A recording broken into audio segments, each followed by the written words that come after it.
Bienvenidos al quinto torneo internacional de debate Santo Tomás, Viña del Mar 2016.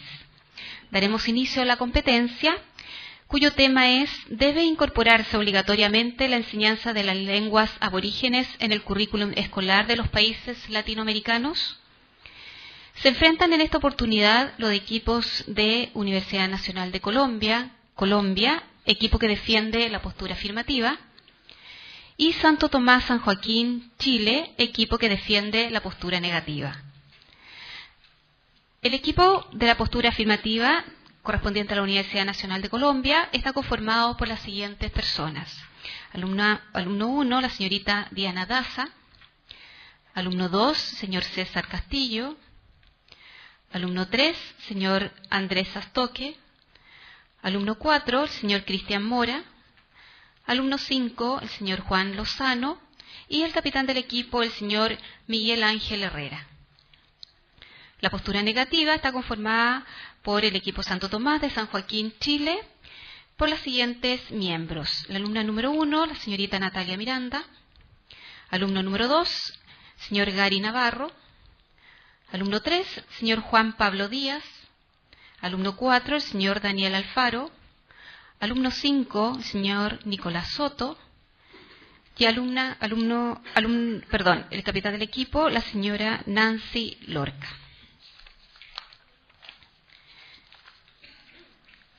Se le recuerda al público asistente no realizar manifestaciones durante la presentación de los equipos. En esta oportunidad, el jurado se encuentra conformado por las siguientes profesionales. La presidenta del jurado, la señora Lucy María Gómez. Ella es profesora de educación diferencial y educadora de párvulo y jefe del Departamento de Educación Subrogante de la Seremía de Educación de la Quinta Región. Además, se encuentra con nosotros el señor Adelmo Llori. Él es profesor de castellano, magíster en literatura hispánica y es coordinador del Departamento de Expresión de la Universidad Adolfo Ibáñez. Y el señor Juan Esteban Montero, quien es profesor de Historia y Geografía con estudios de diplomado en Gestión Cultural y magíster en Patrimonio con mención en Arte de la Universidad de Playa Ancha. Además, es el director del Departamento de Cultura de la Municipalidad de Viña del Mar. El formato del debate es el siguiente. Cada uno de los debatientes tendrá 4 minutos para realizar su discurso, los cuales se encuentran controlados por el moderador que les habla y un semáforo. El semáforo se encenderá con luz verde al iniciar el discurso y se mantendrá así hasta los 3 minutos 30 segundos cuando pase a amarillo, señalando que el discurso debe ir finalizando. La luz roja señala que se han cumplido los 4 minutos del discurso.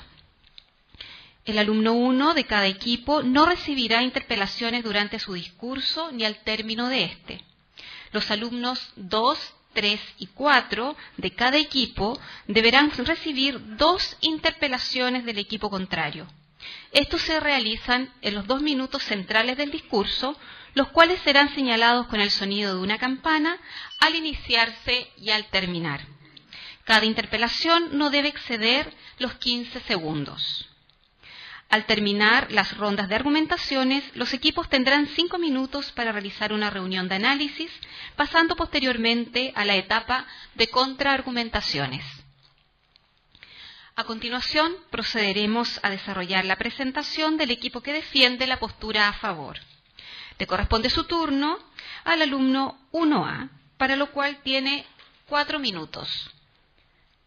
Puede comenzar. Si se pierde una lengua, no solo se pierden palabras, se pierde un pueblo entero. Rigoberta Menchú, indígena, Premio Nobel de la Paz, 1992. El día de hoy venimos a discutir sobre si debe o no incorporarse la enseñanza de lenguas aborígenes en el currículum escolar de los países latinoamericanos, y nuestra respuesta es que sí. No sin antes precisar 2 definiciones que consideramos necesarias para este debate. En primer lugar, incluir. Bueno, ¿qué es incorporar? Incorporar se refiere a incluir, adicionar y en este caso un punto muy importante, Enriquecer. Enriquecer el currículum de los escolar de los países latinoamericanos. Y en segundo lugar, las lenguas aborígenes se refieren, según Óscar Cardona, quien es licenciado y además de esto doctor de la Universidad de Buenos Aires, a las lenguas americanas preexistentes a la conquista española. Ahora bien, es necesario también precisar cuál es el contenido de la obligación. En este caso, los obligados no son ni los niños, niñas o adolescentes que hacen parte del sistema educativo. En este caso, el obligado principal es el Sistema de Educación Nacional, quien debe justamente brindar la posibilidad de que los niños se formen en un nivel básico del idioma o de la lengua aborigen y que puedan acceder en un determinado caso a un nivel avanzado.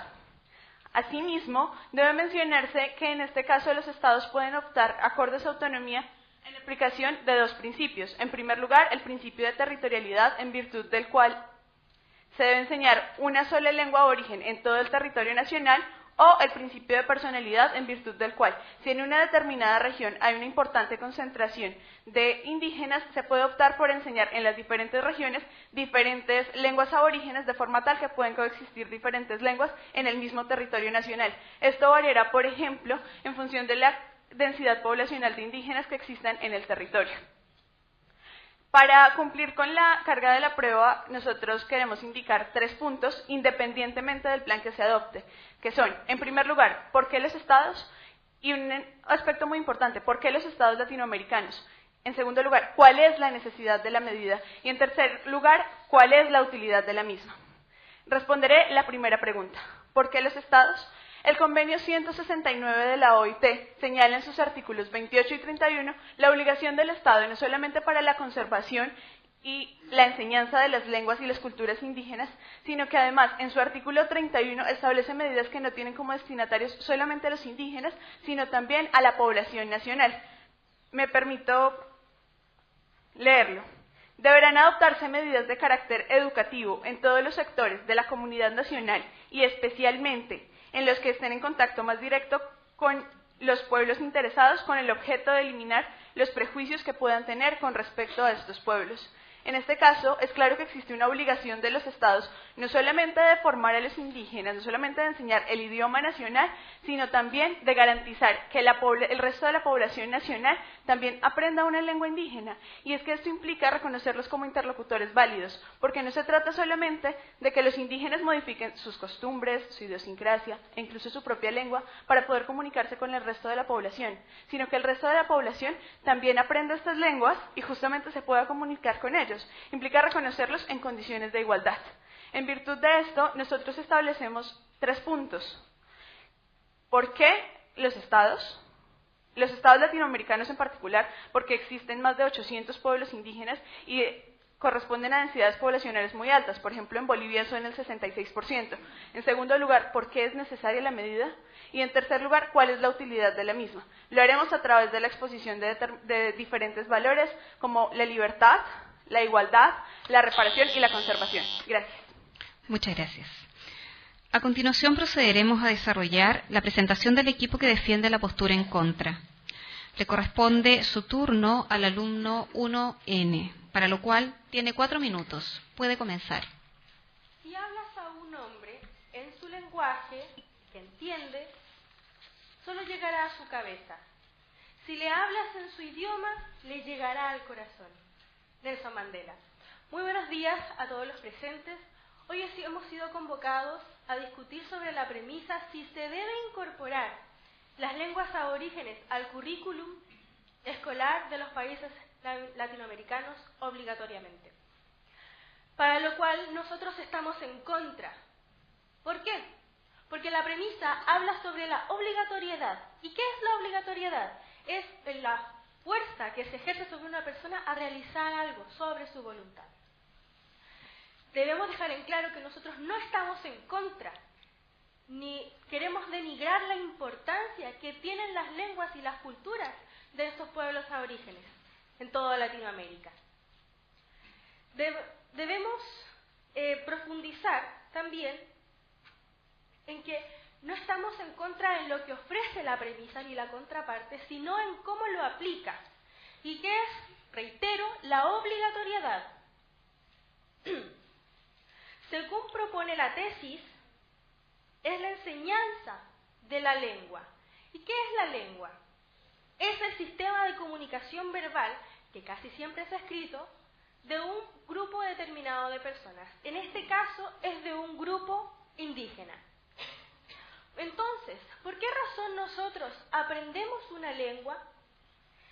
Existen ciertos factores los cuales llevan a las personas a aprender lenguas.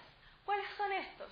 Es la globalización, competitividad comercial, herramientas laborales y el hacer amigos. Entonces, ¿cuál es la utilidad? ¿Existe una utilidad en aprender las lenguas aborígenes? Lamentablemente no, aunque existen casos aislados.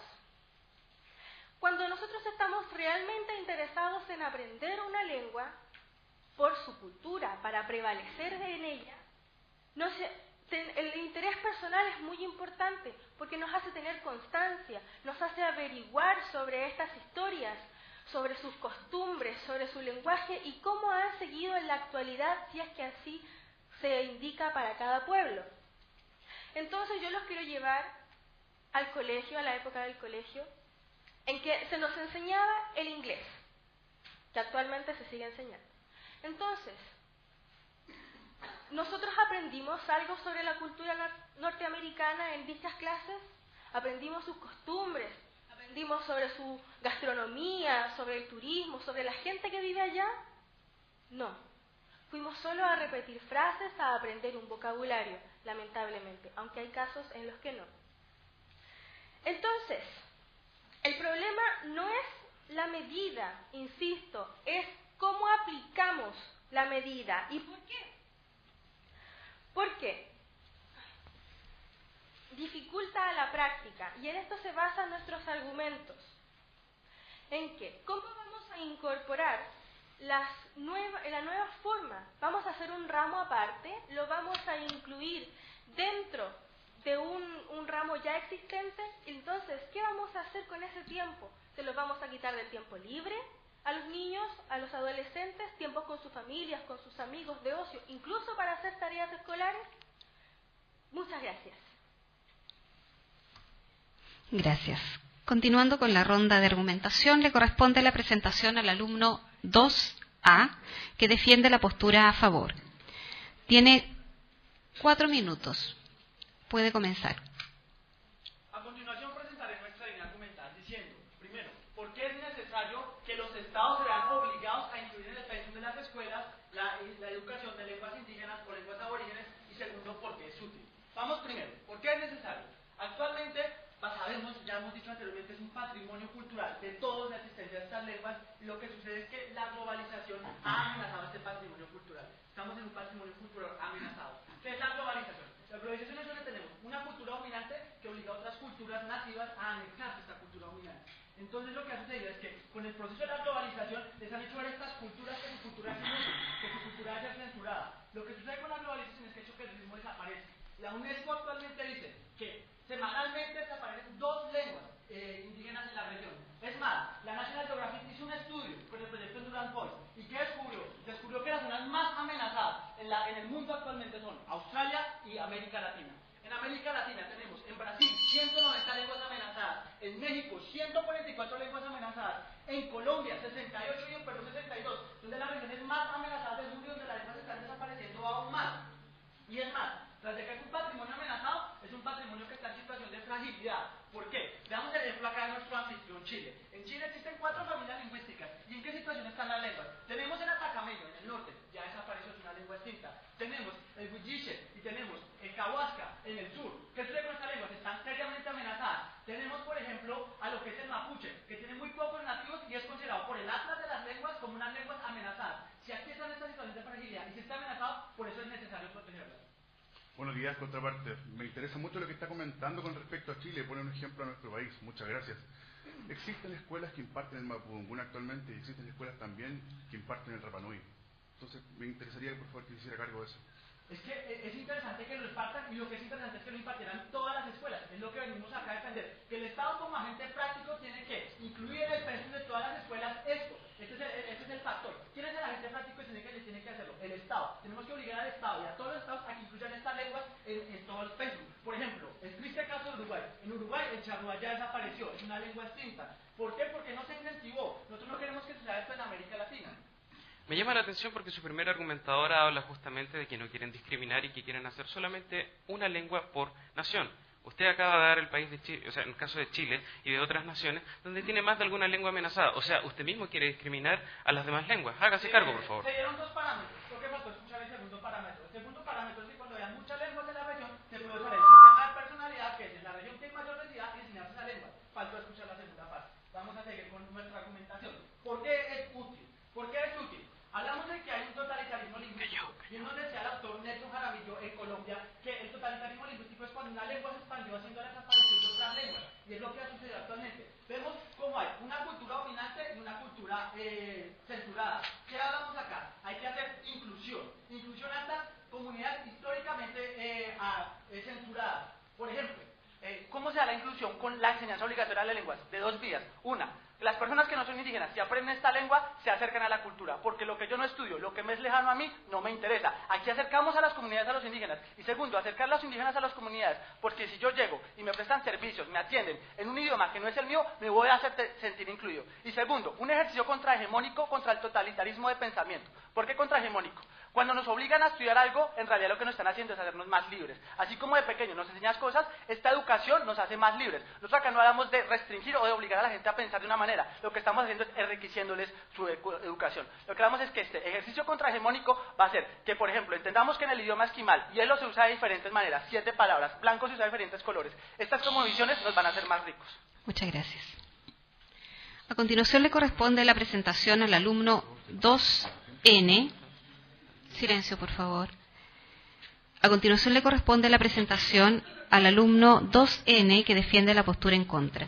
Tiene 4 minutos. Puede comenzar.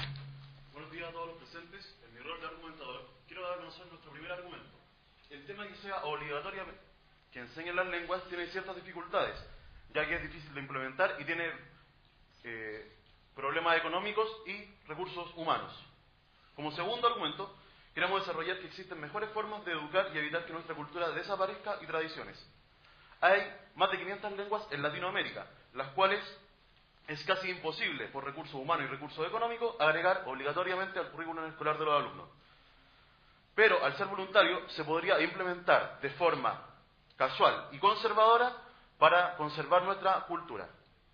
¿Cuál es la mejor forma? Esta no es una pregunta de este debate y que se puede abrir un debate nuevo.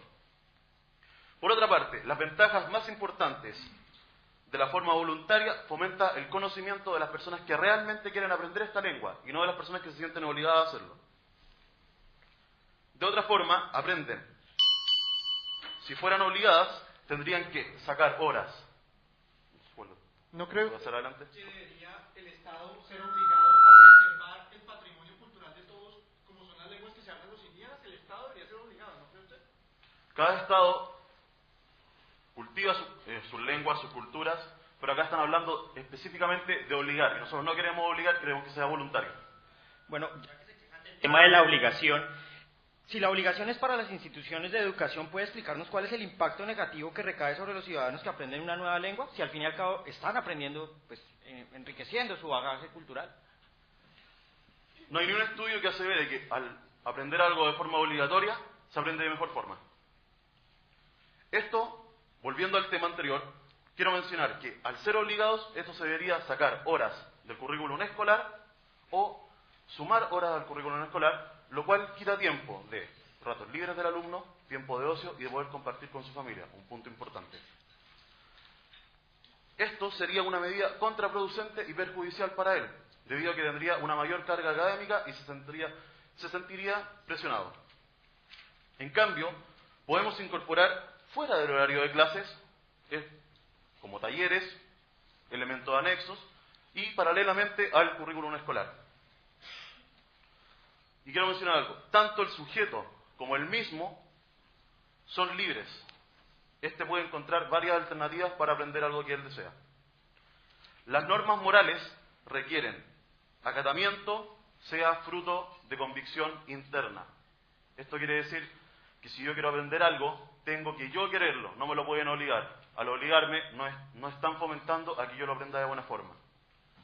Y conducta moral es libre y obligatoria. lejos de excluir lo que se supone conciliar de forma dialéctica con ella. Muchas gracias. Gracias. Continuando con la dinámica de la presentación del debate, se procederá a realizar la ronda de examinación, que es una reunión de análisis de esta primera parte entre los equipos contendores. Se lo solicita encarecidamente al público presente permanecer en la sala y mantener silencio. El capitán y su equipo tienen 5 minutos para esta actividad. Pueden comenzar.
Silencio, por favor, al público asistente.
silencio, por favor.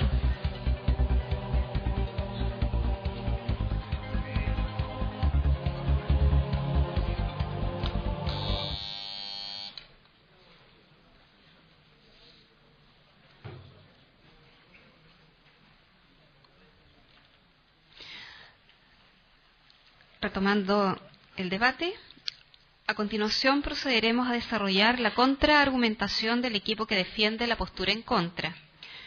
Le corresponde su turno al alumno 3N, para lo cual tiene 4 minutos. Puede comenzar. Buenos días, señores jurados, contraparte, público presente. Hemos escuchado lo que nos ha indicado la contraparte y lo que nos quiere hacer creer, y ellos relacionan dos conceptos que tienen que ver con la obligatoriedad dentro del currículum escolar. Pero recordemos la finalidad del currículum escolar, que es preparar a las personas para salir a un mundo, y este mundo está globalizado. Yo le pregunto a ustedes, contraparte de la Nación de Colombia, bienvenidos a Chile. Si yo hablo con un rolo, un cachaco, si yo hablo con un paisa, si yo hablo con un costeño, yo hablo con un caleño, todo el mundo habla español, ¿no? El equipo colombiano que también estaría cierta con la cabeza. Entonces, la finalidad de este currículum escolar, ellos hacen el nexo de estas dos cosas que tiene que ser obligatorio. O sea, señores, no contamos ni con los recursos ni económicos, ni tampoco con los recursos humanos como para poder impartir las lenguas, tal como dice la premisa, las lenguas indígenas aborígenes dentro del currículum escolar. Nuestra propuesta, que ha quedado marcada tanto en el orador 1 y 2 de mi bancada, es que nosotros proponemos que esto sí es beneficioso para la cultura. Claro, hay que dejar claro que el lenguaje, la impartición de una lengua, es una parte de la cultura, no solamente lo que ha dicho la contraparte. Por favor, su punto. ¿Usted cree que el ejercicio de derechos que los Estados está obligado a cumplir debe estar supeditado a los recursos? Si no hay plata, ¿no podemos ejercer los derechos entonces? Muchas gracias a la contraparte por la pregunta, pero habla sobre los derechos de las personas. Recordemos el derecho principal, nosotros nacemos libres y nosotros estamos diciendo que no estamos en contra de promover las lenguas, pero que no sea obligatorio porque en realidad, sí, en América Latina existen más de 500 lenguas. O sea, por ejemplo, la misma contraparte ha dado datos de eso. Podemos impartir las lenguas, todas, como marca la premisa. Contraparte, eso pregunta. Por favor, explíquenos en qué daña al ciudadano o al menor aprender una lengua que al fin y al cabo hace parte de sus propias comunidades, de su propio territorio, y que yo no creo le origine ningún mal mental ni nada. Gracias, contraparte. Nosotros no hablamos de que va a ser malo, reiteramos. Nosotros decimos que sí, pero actualmente ese ciudadano tiene que ver netamente a qué se va a enfrentar el día de mañana con el currículum escolar que está establecido en Latinoamérica. Él va a salir a un mundo globalizado y en América Latina el idioma preponderante es el español. La globalización hace el desarrollo y la unión, abre las puertas para la globalización, para que todo el mundo se pueda comunicar en esto. O sea, me parece interesante que ellos hagan el nexo, reitero, de estos dos términos, la obligatoriedad dentro del currículum escolar. O sea, está claro, tenemos horas destinadas para la educación actualmente. El mundo globalizado, en el currículum se explican materias que son necesarias para poder desarrollarse el día de mañana. En realidad, nosotros no estamos diciendo que es malo, nosotros no estamos diciendo que no tenga que promoverse. Eso es, pero de forma obligatoria, tal como dice la premisa, no, estamos completamente en contra. Para tocar otro punto, o sea, la contraparte habla sobre la obligación del sistema nacional. Nosotros no hablamos de no impartirlo en ningún momento. La premisa marca la obligación que tenga que llevar esta modificación al currículum escolar. Y reitero, no existen ni los recursos económicos para poder realizar eso en Latinoamérica, como marca la premisa. En Latinoamérica. Y lo otro, la modificación del currículum escolar necesita docencia que esté preparada para implementar las lenguas. Por otra parte, el orador número 2 marca que habla sobre la globalización y que tiene que ser útil. Nadie dice que no tiene que ser útil, sí, reiteramos. Nosotros estamos a favor de que se pueda impartir una lengua voluntaria, tal como lo hemos destinado nosotros en los argumentos. Así que frente a eso, señoras y señores, muchísimas gracias por permitir aclarecer lo que la contraparte nos quiere hacer creer. No tiene ninguna relación. Muchas gracias.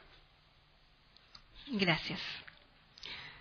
A continuación procederemos a desarrollar la contraargumentación del equipo que defiende la postura a favor. Le corresponde su turno al alumno número 3A, para lo cual tiene 4 minutos. Puede comenzar. En primer lugar, quiero decir que estamos fundamentalmente de acuerdo en lo mismo. que queremos que la lengua indígena no se pierda y que se enseñe. Ellos dicen que lo van a hacer de carácter voluntario, sin embargo, desde la firma del convenio 169 de la OIT ya existe ese carácter voluntario y no ha servido para evitar lo que dijo mi compañero, que se pierdan diariamente 2 lenguas indígenas. Ahora bien, nos hablan de que Latinoamérica es una región pobre, que tiene pocos recursos económicos, sin embargo tiene unos presupuestos de defensa que podrían tal vez disminuirse para incorporar la obligatoriedad. Y aquí hablemos de la obligatoriedad a la que nos referimos, y es el enfoque que ustedes no han entendido. Parece que tenían preparado un debate con respecto a obligar a los estudiantes, pero la obligación aquí no es de aprender, es de enseñar. Estamos obligando a que el Estado se refuerce y que obligue a los profesores a enseñar esta lengua, que obliga a las instituciones a enseñar esta lengua, así como se obliga, y este es el término que vamos a referir, en el pensum hay un montón de materias de carreras que nosotros nos obligan a estudiar sin que necesariamente nos resulte útil en el inmediato plazo. ¿Por qué?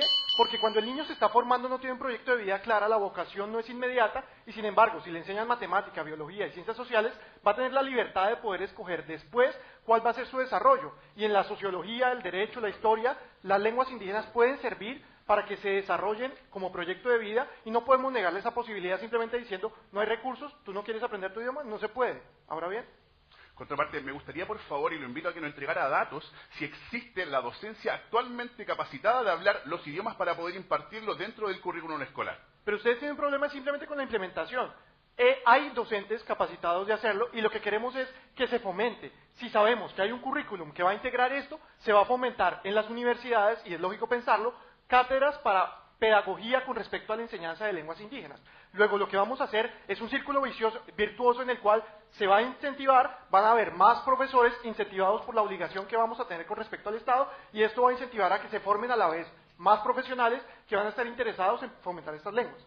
Por otra parte, nos dijo la compañera, es que en mi colegio se hablaba inglés y yo solo repetía frases a veces. Nosotros no estamos hablando de que el proceso necesariamente tenga que ser aburrido ni tenga que ser impuesto o obligado. Por ejemplo, yo alguna vez vi Plaza Sésamo en náhuatl, o vi la Era del Hielo en quechua, y esto, aunque aprendí algunas pocas frases, me sirve para conocer parte de la cultura latinoamericana, que es mi cultura también. Entonces no necesariamente tiene que ser aburrido, ni un proceso negativo para el estudiante.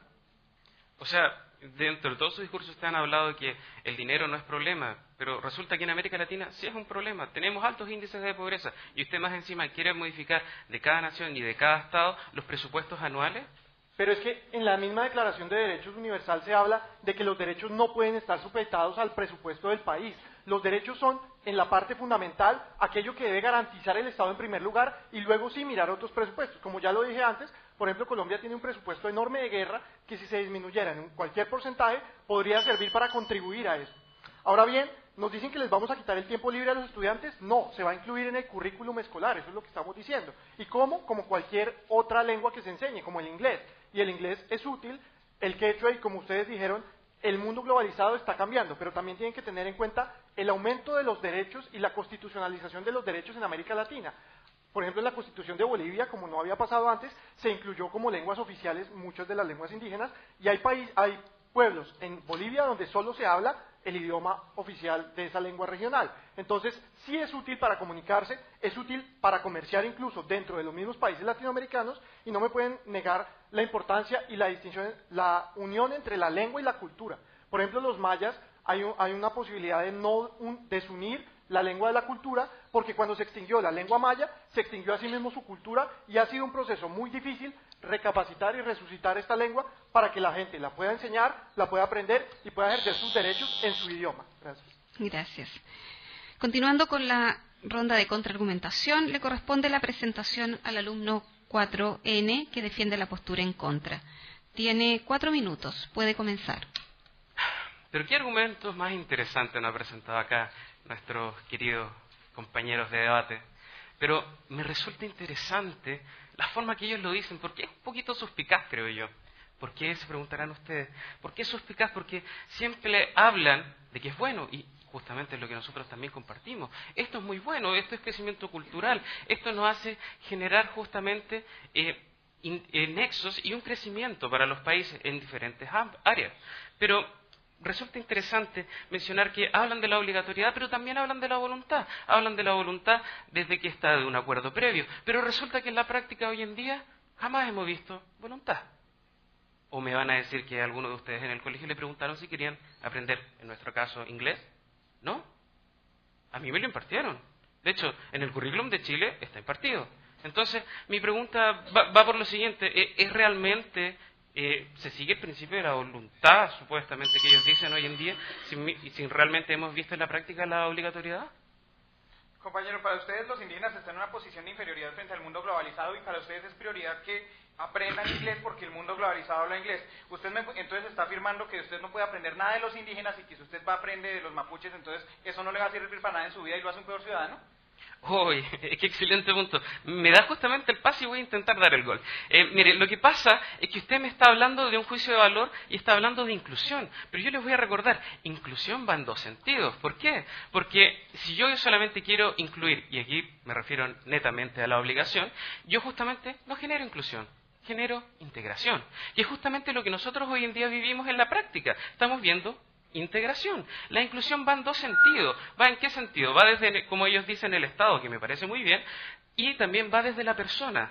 Y contestando a la pregunta de él, puedo decir que justamente las personas, en este caso indígenas, no es que estemos discriminando, están fuera del fenómeno de la globalización, pero también por sus condiciones, también como las condiciones que genera el fenómeno de la globalización.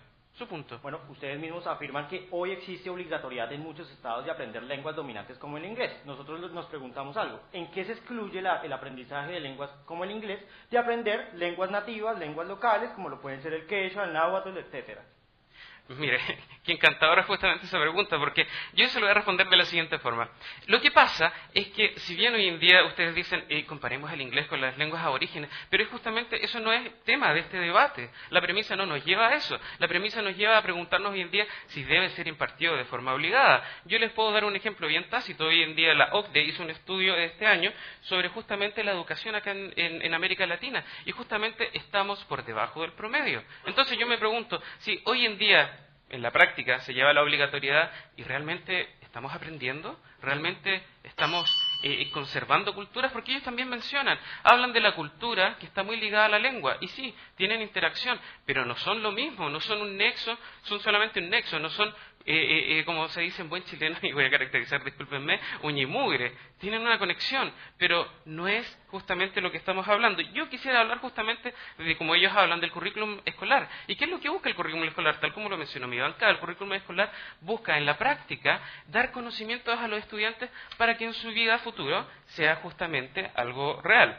Pero a mí me gustaría hablar justamente de la forma, porque es justamente la forma en lo que nosotros estamos en contra, que se debe obligar, no de justamente la cultura. Y eso es lo realmente importante en este debate. Soy Daniel Alfaro, Santo Tomás, San Joaquín. Muchas gracias. Muchas gracias. Finalmente le corresponde la presentación al alumno 4A, que defiende la postura a favor. Tiene 4 minutos, puede comenzar. Señores jueces, yo estoy algo frustrado en este debate porque yo no entendí y por eso le hice en el último punto que hice esa pregunta a mis compañeros. Porque es que, para resumir este debate, voy a hacer una refutación y una aclaración de lo que estábamos discutiendo y reconstruir la posición. Yo les pregunté qué era obligar, y luego les preguntamos de distintas formas cuál era la característica negativa de obligar. Para ellos, lo negativo de obligar es que sea obligatorio, entonces no pagan impuestos porque es obligatorio. Ese es el razonamiento que tienen. Porque para que fuera obligatorio, ellos dijeran que algo sea obligatorio, sea algo negativo, nos tendrían que dar las razones por lo que es negativo. La única razón para ellos de que sea negativo enseñarle a los niños lenguas aborígenes es que es obligatorio. Y pues vamos a aclarar cómo esto de obligatorio sí tiene muchas cosas beneficiosas. Aclarando entonces que ellos partieron del punto de vista de que usted solo le tiene que enseñar a los niños lo que les sea útil en un mundo globalizado. Y eso no es cierto, porque por ejemplo, si no lleven a los niños a los museos, porque ¿para qué les sirve conocer su cultura si no hace parte del proceso globalizado? O sea, a nadie le gusta en Estados Unidos saber si a usted le gusta la papa criolla, pero en cambio sí le sirve a usted saber inglés, entonces enséñele solo inglés y lo que necesita. Bueno, entonces reconstruyamos lo que nosotros les dijimos. Nosotros les dijimos que había 3 preguntas que había que hacerse en este debate, que se refieren a 3 valores diferentes que estamos protegiendo. El primer valor es la conservación de la cultura, y es una obligación de los estados conservar la cultura. ¿Cómo conserva usted la cultura para los ciudadanos de una mejor manera que no enseñándoles lo que es parte de su cultura? Yo, por ejemplo, vengo de un departamento donde había una tribu indígena que fue extinta por los españoles, y hoy queda una minoría indígena en un pueblo. A mí me encantaría que en algún momento en mi colegio me hubieran hablado del lenguaje de mis ancestros, pero no lo hicieron, y no lo hicieron porque la voluntariedad que está en el convenio de la OIT hace que los estados sencillamente, si no es un indígena el que está en el gobierno, no haga cómo hacerlo obligatorio. Sí, compañero, lo escucho. ¿Ya? Bueno, está bien. Sigamos con lo segundo. La libertad de elegir del estudiante. El estudiante tiene una mejor manera de elegir cuál va a ser su proyecto de vida si tiene mayor conocimiento en general de lo que es el mundo del aprendizaje. Al ciudadano no le hace nada de malo que sepa la tradición de sus pueblos, pero sí, lo escucho antes de explicar el resto. Muchas gracias, contraparte, voy a darme el pase para poder preguntarle. Ustedes hablan sobre que solamente el impartir lenguas aborígenes va a sumar cultura. Cultura es mucho más allá que solamente eso, de forma obligatoria. Listo. Para los esquimales hay 8 formas diferentes de llamar al hielo, porque ellos tienen 8 formas diferentes de llamar al hielo por la densidad y el grueso de la capa. ¿Eso qué significa? Su cosmovisión está en su lenguaje. Y el lenguaje indígena tiene no solo esa cosmovisión en el caso de los esquimales, sino formas de llamar a la naturaleza, el olor de la lluvia y en general de cómo comprender el mundo. Si yo le enseño a un niño, por ejemplo, eso ya le está cambiando su cosmovisión, está diciendo, hay otra forma de ver el mundo que no solo el mundo globalizado. Y lo escucho en la segunda. A mí me parece interesante justamente que ustedes hablen de la aberración de la globalización porque destruye cultura, pero ¿acaso no es el fenómeno de la globalización justamente un agente que crea nueva identidad cultural, pero a una identidad cultural transnacional? Bien, lo que nosotros pensamos es que los estados latinoamericanos tienen una necesidad de conservar su propia identidad cultural. ¿Y eso es por qué? Porque los estados latinoamericanos tienen una deuda histórica con las indígenas discriminados históricamente. ¿Cómo se hace ese resarcimiento a la sociedad? Pues haciendo que sean iguales en la sociedad con el resto de los ciudadanos, permitiéndole a los ciudadanos conocer no solo que existen los ciudadanos globalizados y de mundo, sino que hay unos pueblos particulares de los que pueden aprender cosas, porque de hecho pueden aprender cómo se conserva el ambiente de una mejor manera, pero además eso al estudiante le permite también tener identidad nacional y reconocer pluridentidades. Los mexicanos, por ejemplo, para recuperar su identidad maya, empezaron a llamar, como el expresidente Lázaro Cárdenas, empezaron a llamar con nombres indígenas a sus hijos como un renacer de su propia identidad como nación. Y de eso es de lo que se trata. Nosotros aquí no vemos nada negativo, vemos un montón de ventajas para los estudiantes, como que tienen libertad de elegir con una mayor espectro, como que no le hace daño al ciudadano y además de todo le permite al Estado reconocer a los indígenas como iguales y incluir a la gente. Muchas gracias. Muy bien, agradecemos la presentación de ambos equipos, le deseamos el mayor de los éxitos en los resultados. Me gustaría ahora conceder la palabra a la presidenta del jurado, la señora Lucy María Gómez, para que en representación de los jueces que tan gentilmente nos acompañan, dé a conocer sus opiniones generales respecto de las recientes exposiciones. Bueno, en primer lugar, felicitar a los dos equipos. Es un tema contingente para todos los países latinoamericanos. En Chile es un tema que tenemos en deuda hace muchos años, no solo el tema de las lenguas, sino el respeto de los derechos de los pueblos aborígenes. Por lo tanto, sería interesante que este tipo de discusiones se pudiera proyectar hacia otras universidades, en los liceos, en la enseñanza básica. Lo comentábamos con mis dos pares, que es un tema muy interesante. Felicitarlos fundamentalmente por la preparación y porque los argumentos de ambas partes nos parecieron relevantes. Sin embargo, obviamente uno de los dos va a tener que ganar. Bien, agradecemos la participación de cada uno de los jueces, las palabras de la presidenta del jurado. Agradecemos también la asistencia de cada uno de ustedes y quedan cordialmente invitados para los siguientes debates. Muchas gracias y que tengan buen día.